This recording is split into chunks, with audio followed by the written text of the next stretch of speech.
भगवान कह रहे हैं कि ब्राह्मण जो है मेरे सबसे अधिक प्रिय हैं। क्यों? कहते हैं ये मेरे यश का गुणगान निस्वार्थ पूरे विश्व में करते रहते हैं। संसार में आप अपने किसी चीज का एडवर्टाइज कराओगे तो पैसा देना पड़ेगा, अखबार में कराओगे तो पैसा, टेलीविजन में करवाओगे तो पैसा दोगे। लेकिन ब्राह्मण ऐसे हैं जो निस्वार्थ भाव से, अरे भैया भगवान का नाम लिया करो, भगवान का भजन किया करो, चलो भाई खा लियो, बहुत दिन हो गए, पूर्णमासी आके सत्यनारायण की कथा करवा लो। आप लोगों को भगवान से जोड़ते आए। आज के समय में तो दान दक्षिणा कार्यक्रमों का दूसरा रूप हो गया। पुराने समय में तो पुरोहित अपने घर से लाके सामग्री, लोग गरीब थे, अपने घर में सामान नहीं होता था, पंडित जी अपने घर से ही सामान मैं ले आऊंगा, भैया तुम कल को सत्यनारायण की कथा करवा लेना, कोई सामान की बात नहीं, दक्षिणा की कोई बात ही नहीं। ये विप्रगणों ने तो भगवान कहते हैं ये मेरे निस्वार्थ सेवक है, मेरा प्रचार करते हैं, मेरी महिमा संसार में जो भी है विप्रों के द्वारा, भक्तों के द्वारा, संतों के द्वारा कह रही है। हाँ,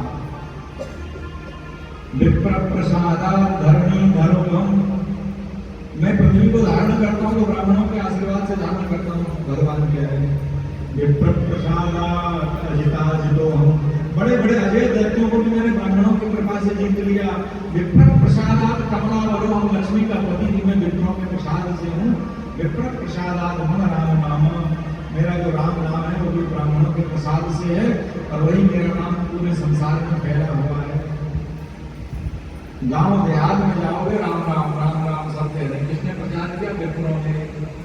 हम लोग वृंदावन में रहते थे तो ब्रज के गांव में भी रहे हैं। आश्चर्य महाराज, ब्रजवासी हम महात्मा लोगों से तो कहते हैं बाबा राधे श्याम, या आप लोग बाहर के चले जाओगे कहेंगे राधे श्याम, और उन ब्रजवासियों के साथ आप गांव में घूमोगे तो आपस में कहेंगे काका राम राम, काकी राम राम। ये राम नाम ऐसा प्रचारित है सब नाम भगवान के श्रेष्ठ, लेकिन भगवान कह रहे विप्रों ने मेरे नाम को प्रचारित किया है। यहाँ भगवान ने विप्र की ऐसी महिमा कही है, कह रहे अगर मेरी भुजा भी ब्राह्मण का अपराध करती हो तो छिंजाम समाहू अभी वह प्रतिकूल वृत्ति, मैं अपनी भुजा को भी काट के फेंक दूंगा अगर मेरी भुजा गलती से ब्राह्मण का अपमान कर दे। मानो ये जय और विजय मेरी भुजाओं के समान है, मेरे हाथों के समान है, और इन्होंने आपका अपमान किया, इसलिए आज मैं इनको उखाड़ के फेंक रहा हूं। यहाँ भगवान ने कहा है, ब्राह्मण की महिमा में भगवान इतना बोल गए, भगवान ने कहा कि सुनो ना हम तथा यजमान हविर विधाने, जब कोई यज्ञ में यजमान बनता है और बहुत बढ़िया हवन सामग्री, घी, जौ, तिल, चावल, उसमें बढ़िया मेवे मखाने हवन सामग्री मिला करके अग्नि में स्वाहा स्वाहा मेरे नाम के मंत्रोच्चारण के द्वारा किया जाता है, जो कि आचार्यों के द्वारा, तो भगवान कह रहे हैं मैं उसको ग्रहण तो करता हूं लेकिन मुझे विशेष स्वाद नहीं आता, उसमें संतुष्ट वैसा नहीं होता। कैसा? कह रहे हैं ना हम तथा यजमान हविर विताने च्योतद घृतभृत मदन बुद्धो मुखे, अग्नि के मुंह में सामग्री डाली जा रही, घी टपकती हुई, तब उससे भी वैसा प्रसन्न नहीं हूं। कैसा? यद ब्राह्मणस्य मुक्तस्तर्कोनुग्रासम, जैसा ब्राह्मण के मुख में एक एक ग्रास भोजन जाने से मुझे स्वाद मिलता है, वैसा हवन से नहीं मिलता। क्या ब्राह्मण शब्द का अर्थ यहाँ केवल ब्राह्मण कुल में जन्म लेने से नहीं, वो भी ब्राह्मण ही जन्म लेने वाला, लेकिन विशेष रूप से जो ब्राह्मण के जैसे कर्म करे और भगवान की भक्ति में जीवन को लगा दे, वैसा भक्त ब्राह्मण, यहाँ ये संकेत है। तुष्टस्य मय्य वही देवरी निज कर्म पात ही, कैसा ब्राह्मण? एक शर्त लगा दी, हर ब्राह्मण अपने कंधे ऊंचे न कर ले, देखो भगवान हमारे मन से बात नहीं है। कैसा ब्राह्मण होना चाहिए? सदाचारी, सुदामा जी जैसा, सुदामा जी जैसा ब्राह्मण जिसको कुछ नहीं चाहिए। भगवान के पास गया और एक बात भी नहीं कही कि मित्र मेरे घर में थोड़ा कमी है, कुछ दे दो, नहीं। ऐसे ब्राह्मण के मुख से भगवान कह रहे मैं ग्रहण करता हूँ। तुष्टस्य मय्य वही निज कर्म पा गई, वो कैसा ब्राह्मण? जैसे पूर्व में हमने देखे अपने बाल्यकाल में ऐसे पुरोहित भी होते थे कि यजमान ने अगर पूरे पूजा पाठ बेटे का ब्याह करके दक्षिणा बची नहीं, सब खर्चा लग गया, तो पंडित जी बात में दे दूंगा कि नहीं है पैसे, वो अपनी जेब से पैसा दे जाते थे। हमने ऐसे पुरोहित देखे, तो अपने रिश्तेदारों को मेहमानों को निपटाओ, हम तो घर के ही। इसीलिए वो पुरोहित उनके बहुत ज्यादा काशी आदि जाकर के नहीं पढ़े थे, लेकिन उन्होंने कुंडली देख के अगर कोई बात कह दी तो बिल्कुल ब्रह्मा की लकीर होगी, जो कहा था बिल्कुल वैसा वैसा उचित फलादेश होता था। भगवान को प्रिय संतुष्ट ब्राह्मण, दुष्ट से मैया वही, जो संतोषी ब्राह्मण हो उसके मुख से मैं स्वाद लेता हूँ। एक बार किसी भक्त ने भगवान से पूछ लिया, ठाकुर जी आपके सामने बढ़िया थाली जो लगा के भोग रख देते हैं, आप खाते तो हो नहीं इसमें से कुछ। भगवान ने कहा खाने वाले तो कोई लगाने वाले पता नहीं लगता क्या लगाए, लेकिन मैं उसको ग्रहण करता हूँ। तो भक्त ने पूछा प्रभु कैसे ग्रहण करते हैं? भगवान ने कहा चक्षुषा ग्रहण, मैं नेत्रों से स्वीकार कर लेता हूँ। जैसे आपकी कोई पार्टी होती है, बर्थडे होता है, कुछ होता है, 50 लोग गिफ्ट लेके आते हैं, आप छू के रख देते हैं, सब एक ही साथ थोड़ी उपयोग आप कर लेंगे। ऐसे भगवान को विश्व भर में सब जगह भोग लग रहा है भक्तों के घर में, भगवान नेत्र से उसको देख करके ग्रहण कर लेते हैं, स्वीकार कर लेते हैं नेत्रों से। तो भक्त उसने कहा महाराज मान लिया आप नेत्र से स्वीकार कर लेते हो, लेकिन उसका स्वाद कैसे आपको पता चलता है कि बढ़िया नमक है कि नहीं, मीठा ठीक है कि नहीं?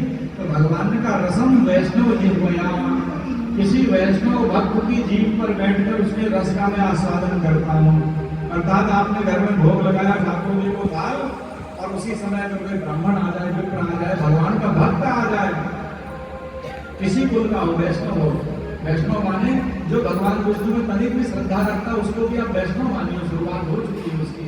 अब ऐसे पूरा जगत ही वैष्णव है हमारी कुल दृष्टि में, ये हमने संतों से सुना, क्योंकि है सब ईश्वर जीव विनाशी, तो हमको सबको ही वैष्णव मानते हैं हमारे, किसी में भेद ही नहीं। ठीक है, कोई जागे नहीं, कुछ सोए हैं, कुछ हम भी कभी सोए थे, आज थोड़ा हम चले, कभी वो भी चलेंगे, क्योंकि रुक कोई सब प्रसन्न हो जाएंगे। भगवान कहते हैं वैष्णव के मुख से ग्रहण करता है। एक सत्य घटना है, राजा मान सिंह था राजस्थान में, तो उसको उसके कुल पुरोहित ने बताया था कि ब्राह्मणों से रोज लक्ष्मी की वृद्धि के लिए पुरुष सूक्त और स्त्री सूक्त से हवन करवाना खीर का। उन्हें 10-12 ब्राह्मण रखे थे और 40 लीटर दूध आता था महाराज, और उसकी खीर बनती थी बढ़िया। गाड़ी जब हवन के लिए तो गाड़ी खीर चाहिए, पत्ती से तो बुझ जाएगी अग्नि, तो गाड़ी खीर, और रोज हवन करते थे, सैनिक देखते थे। अब उसमें मेवा पड़े, मिष्ठान पड़े, केसर पड़े, और खूब बढ़िया खांड, इतनी बढ़िया खीर। अब जीभ में पानी तो आता ही था पंडित जी के लोग। एक दिन उन्होंने देखा 2-4 बाहर को देखो कोई नहीं है, तो थोड़ा सा से हवन करके और बाकी सब पंडित जी लोग खा गए। अब खा तो गए महाराज। उस रात्रि में भगवान आ गए राजा के स्वप्न में और कहा कि आज जैसा हवन हुआ, आज का हवन मुझे पूरा प्राप्त हुआ है, पंडितों से कहना वैसा ही हवन करना है रोज। सुबह दूसरे दिन राजा मान सिंह पहुंच गए। अब तो पंडित सब डर गए, बोले कल किसी सैनिक ने देख लिया, राजा दंड देंगे, कहीं हवन से हमारी ड्यूटी ना हटा दें। राजा ने पूछा कल कैसा हवन किया था? तब कांपने लगे, महाराज क्या हुआ? बोले बताओ कैसे हवन कल किया था? डरते सब बनाओगे। बोले महाराज कल तो हमने थोड़ा सा ही खीर, बस 5 आहुति दे दी थी, और बाकी तो हम सब खा गए थे। ओह, राजा ने कहा भगवान करे ब्राह्मणों के मुख से ही आनंद आ रहा है मुझे। कितना? तो बोले जितनी खीर का हवन होता है नित्य वो भी हो, और तुमने बोले महाराज 35 लीटर की तो हम ही खा गए होंगे। तो बोले 35 लीटर दूध अलग से और आए, अलग से खीर बनाओ, तुम ब्राह्मण भी खाओ और भगवान का भी हवन चलता है।